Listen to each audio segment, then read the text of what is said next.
अस्सलामुअलैकुम, क्या हाल-चाल? तो चलिए शुरू करते हैं आज की स्टोरी के साथ। कहानी कुछ इस तरह शुरू होती है कि एक लड़का जिसका नाम क्रिस है, उसे बचपन से ही पढ़ाई का बहुत शौक था और हर क्लास में बेहतरीन ग्रेड्स लाता था। और जैसे-जैसे वो बड़ा हुआ, उसको ज़िंदगी में 2 ही चीज़ें बहुत पसंद आईं, एक पढ़ाई और दूसरी साइ-फाई मूवीज़, जिनमें साइंस से मुतल्लिक फैंटेसीज़ होतीं। तो क्रिस जब 20 का हुआ, तो उसका पढ़ाई और साइंस में इंटरेस्ट देख के उसके अब्बू ने उसे बाहर एक तरक्की याफ्ता मुल्क में पढ़ाई के लिए भेजने का फैसला किया और क्रिस से पूछ के उसे बाहर पढ़ने के लिए भेज दिया।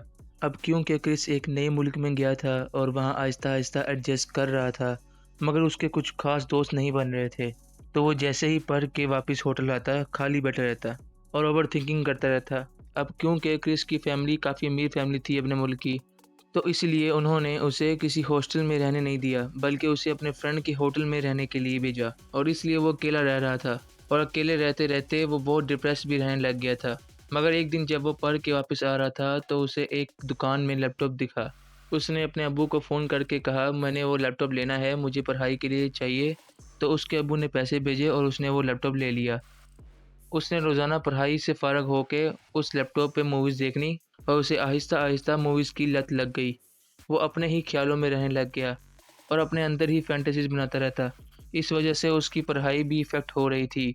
तो जब कुछ महीनों बाद उसे छुट्टियाँ मिलीं, तो वो वापस अपने मुल्क चला गया और लैपटॉप वहीं होटल में छोड़ गया। साथ ले जाना भूल गया। तो इसलिए उसे जहाज़ में ही फ़िज़ूल सी फ़ैंटेसीज़ होने लग गईं कि जैसे प्लेन क्रैश हो रहा है, या वो अभी भी होटल में ही है, या ये सब ख्वाब है और वो कभी बाहर पढ़ने गया ही नहीं।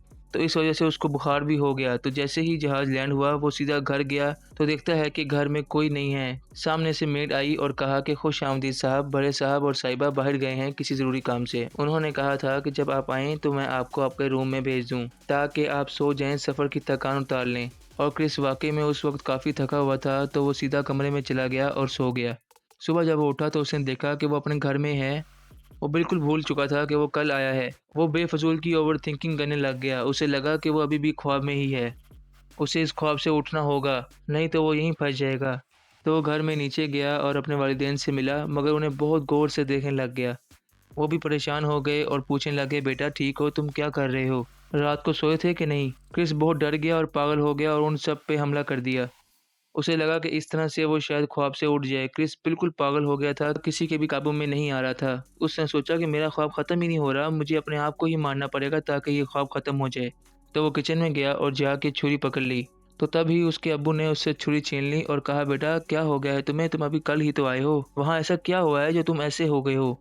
तो क्रिस ज़ोर-ज़ोर से चिल्लाने लग गया, ये मेरा ख्वाब है, ये सब मेरे दिमाग में चल रहा है, इसमें से कुछ भी सच नहीं है। जाग क्रिस जाग, क्या हो गया है तुझे? तू अगर अभी नहीं जागा तो ख्वाब में ही रह जाएगा।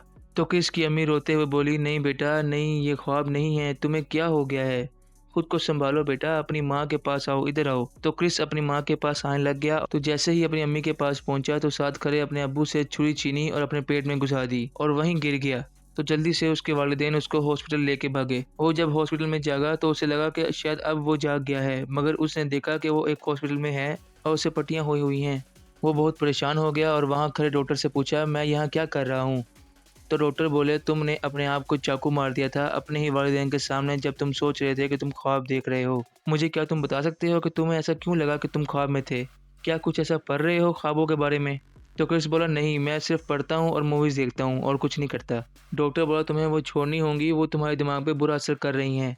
क्रिस बोला, ठीक है, मेरे अम्मी-अब्बू कहाँ हैं? उन्हें बुला दें प्लीज़। तो डॉक्टर बाहर गए और उसके वालिदैन को अंदर भेजा, मगर अंदर आने से पहले उन्हें बताया कि ये सब क्रिस के साथ बहुत ज़्यादा मूवीज़ देखने की वजह से हुआ है। तो प्लीज़ उसे मूवीज़ से दूर रखिएगा, वो क्रिस पे बुरा असर डाल रही हैं। उस दिन के बाद से क्रिस ने मूवीज़ देखना बहुत कम कर दी और कभी दोबारा वापस बाहर पढ़ने नहीं गया। दोस्तों, किसी भी चीज़ की बहुत ज़्यादा लगन मौत बन सकती है, इसलिए हमेशा नई चीज़ें ट्राई करते रहनी चाहिए। दोस्तों, अगर कोई भी कंटेंट क्रिएटर मेरी इस वीडियो के कॉन्सेप्ट पे स्किट या शॉर्ट फिल्म बनाना चाहता है, तो ओपनली बना सकता है, मुझे कोई इशू नहीं है। बस उस वीडियो के एंड पे राइटर क्रेडिट्स दे दे तो बड़ी मेहरबानी होगी। दोस्तों, अगर आपको ये वीडियो अच्छी लगी है तो इस वीडियो को लाइक करें और अगर आप चाहते हैं कि और भी ऐसी वीडियोज़ आएँ तो इस चैनल को सब्सक्राइब कर लें, क्योंकि अगर आप इस चैनल को सब्सक्राइब करेंगे और इस वीडियो को लाइक करेंगे तो मेरा हौसला बढ़ेगा और जैसे ही मेरा हौसला बढ़ेगा, मेरा कॉन्फिडेंस बढ़ेगा, मैं और इस तरह की वीडियोज़ ला सकूँगा। तो फिर मिलेंगे अगली वीडियो में, तब तक के लिए अल्लाह हाफ़िज़।